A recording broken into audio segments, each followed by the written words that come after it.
The news presented by Eris Stewart. Good morning, Eris. Good morning, Sophie. The headlines. Rising police concerns and monitoring as vigilante groups posing as self-proclaimed justice seekers target alleged drug traffickers in Mauritius. Tragic suicide of a 17-year-old girl reignites debate on teen vulnerability and digital abuse. Prime Minister Navin Ramgoolam confirms cannabis decriminalization now under formal review as the National Agency for Drug Control begins national consultations and technical studies. Guyanese national known as El Capo arrested in major police operation for kidnapping and drug trafficking. Over 1,400 counterfeit goods seized in Port Louis at major MRA operation targeting illicit imports from Malaysia. New 9.5-kilometer La Vigie-La Brasserie Beausange Road officially operational from today, aimed at easing congestion. And in world news, Donald Trump and Xi Jinping meet to defuse escalating trade tensions. And in sports news, Liverpool crash out of the EFL Cup after 3-0 home defeat to Crystal Palace. A new trend is worrying the authorities in Mauritius. Groups of individuals are posing as vigilantes and attacking alleged drug traffickers. Among there are people already well known to the police, some even listed as terrorists. Wearing masks and often accompanied by self-proclaimed religious figures, these men film themselves in front of the homes of people they publicly accuse. According to the Mauritius Police Force, although the matter is being closely monitored, it is specified that anyone who feels wronged by such acts can file a complaint with the police. So far, however, no official complaint has been lodged by those targeted.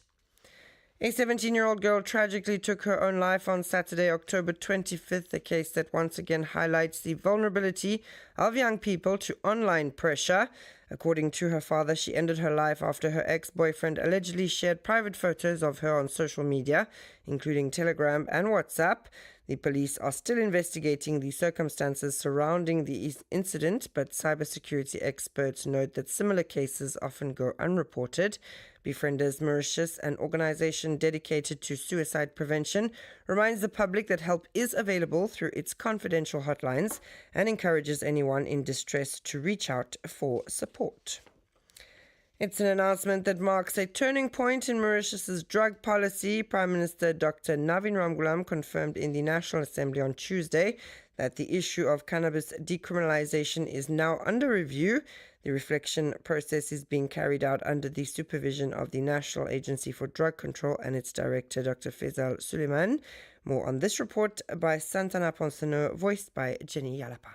The National Agency for Drug Control, headed by Dr. Faisal Suleiman, has been tasked with launching an extensive process of national consultation and technical studies on the various possible approaches, decriminalization or regulated legalization of cannabis use. During the fourth meeting of the Drug Control Board, 3 national and international models were examined. First, decriminalization where use or possession remain illegal but result in administrative rather than criminal sanctions. Next, depenalization which maintains the offense but reduces the penalties incurred. Finally, regulated legalization which allows consumption and possession under a strictly defined framework. For the first time, a technical committee has been set up to study these options in depth. It will be chaired by the Director General of the NADEC and composed of experts in public health, neuroscience, addiction, justice and taxation. This committee is expected to submit a full report by the next quarter. The report will analyze, among other things, the economic impacts of each model, the resources needed to strengthen prevention, treatment, and harm reduction programs, as well as the legal implications of a potential reform. Prime Minister Navin Ramgoolam emphasized the need for a cautious evidence-based approach, stating that any decision must protect public health, youth, and national values. The debate on cannabis depenalization in Mauritius is thus entering a new phase, one of structured, technical and inclusive reflection prior to any political decision. And staying on drug-related news, an alleged Guyanese drug trafficker Brandon Rodriguez Sena, also known as El Capo, was arrested by the FLAC CID for kidnapping. During his arrest in the eastern region of the country, investigators also seized firearms and cocaine. According to preliminary information, El Capo allegedly held several of his local dealers captive for failing to pay their debts related to drug trafficking. Two of his alleged accomplices are currently being sought while searches continue under the supervision of investigators. A major enforcement operation at the port of Port Louis took place, according to a statement from the Mauritius Revenue Authority. More than 1,400 counterfeit items were seized on October 17 at the new container terminal aboard the vessel Tokunau arriving from Malaysia. The interception followed a risk profiling exercise conducted by the customs services. The seized products, mainly clothing and accessories, bore the logos of major international brands such as Tommy Hilfiger, Lacoste and Chanel. The MRA stated that this operation forms part of the ongoing fight against counterfeiting and unfair competition, a phenomenon that, according to authorities, seriously harms the national economy and consumers. And moving on to some news for motorists, the second phase of the road connecting La Vigie, La Brasserie and Boussange becomes operational as of this morning at 10 a.m. Stretching over 9.5 kilometers, this road represents an investment of 1.5 billion rupees. Initially scheduled for completion last year, the project faced about a year's delay, mainly due to the time required for land acquisition. The new road aims to ease traffic between the centre and the west of the country, as well as to decongest the main routes used daily by thousands of motorists. And finally, in other news, the Catholic Church celebrated yesterday the 100th birthday of Father Guy Simonet, the first priest in Mauritius to reach this milestone. Born in Cupipe on October 29, 1925, this priest, who has served 72 years in ministry, received heartfelt tribute from his bishop. In a sermon retracing Father Simonet's remarkable journey, Bishop Jean-Michel Duron recounted how his destiny changed overnight from an aspiring pharmacist to a man of the cloth. More on this with Jean-François Lecning and Jenny Yarapa.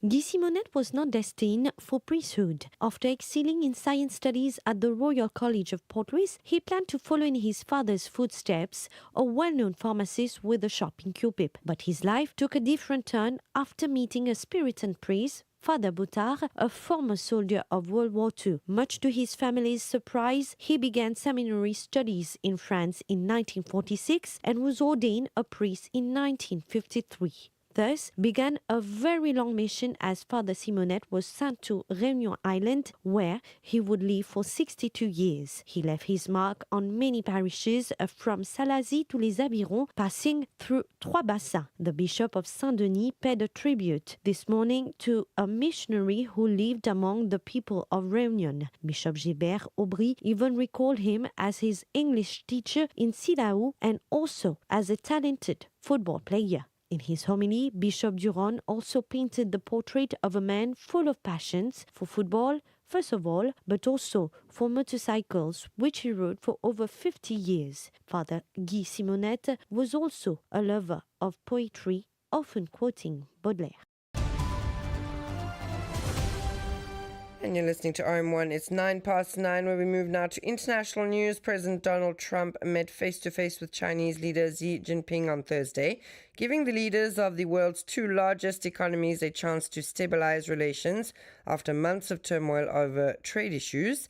Trump's aggressive use of tariffs since returning to the White House for a second term, combined with China's retaliatory limits on exports of rare earth elements, has given the meeting newfound urgency. Both sides recognize that neither wants to risk blowing up the world economy in ways that could jeopardize their own fortunes. When the two were seated, Xi read prepared remarks emphasizing a willingness to work together despite differences.